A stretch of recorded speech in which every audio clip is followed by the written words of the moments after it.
So today I thought we could talk about the legend of the Trojan horse. Now this is a good story for a lot of reasons. Personally, I love a good betrayal, infiltration, James Bond moment. And honestly, this story is kind of the OG betrayal, infiltration, James Bond moment. I feel like every spy movie you've ever watched is just a version of what we're going to talk about today. Now, the actual legend itself is kind of outdated, like hundreds of years old, but the message still rings true today. And I think that's the cool thing about humans is we make the same mistakes for hundreds and hundreds of years. So these stories remain relevant, which is cool.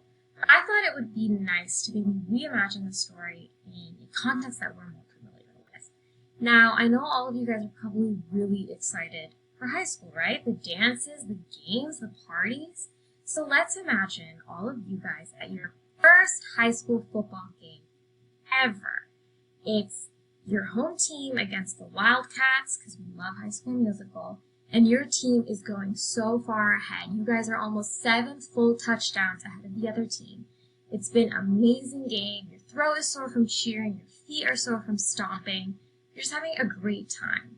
Your mascot is a giant unicorn wearing a beautiful pink tutu and a sparkly tiara, and usually that's kind of embarrassing for you. But today, you know what? You are so proud of your school that you are not embarrassed of this mascot.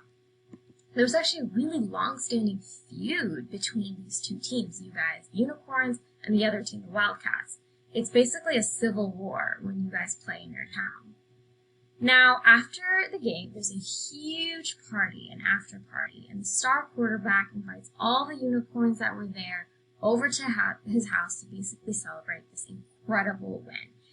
And everyone is cheering around you, saying, "Oh my gosh, we totally crushed the other team. You know, the Wildcats are such losers, Unicorns for the win." And it's honestly a great time. This was just a party for winners, so there was not a Wildcat in sight. In fact, you guys were having so much fun and really celebrating this win so hard, you guys almost missed the fact that someone left a really awesome gift at the lawn of the party. It's a huge replica of your guys' mascot, the unicorn. It looks so realistic, right? Look how realistic that looks. Pink fur, soft, beautifully detailed, and honestly, it feels like the trophy that you guys deserve. Like, this was a really good gift, right?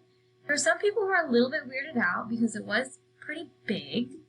But you know what? There is no room for any Debbie Downers at this party. You guys deserve this, so we might as well bring this really, really cool gift inside. So you're continuing to party, the mascot's there, and suddenly you swear you see the mascot's arm moving. And does it kind of look like the head is levitating off the body? Wait a minute. No, that's not what's happening. The mascot's actually falling apart.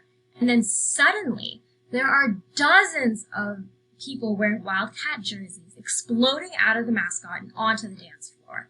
Everyone is screaming, it's chaos, the music is gone, the vibe is totally ruined, and there are Wildcats everywhere, all over the dance floor, coming through the door, kicking you guys out. And it's no longer clearly for unicorns anymore. This is a Wildcat party. And as you're kicked out, all you can really do is watch this awesome party unfold from the outside looking through the window, which is honestly no fun. And you feel kind of silly because why would you look at a huge unicorn mascot and think, that's not suspicious at all. Let's bring it inside and have it join our party.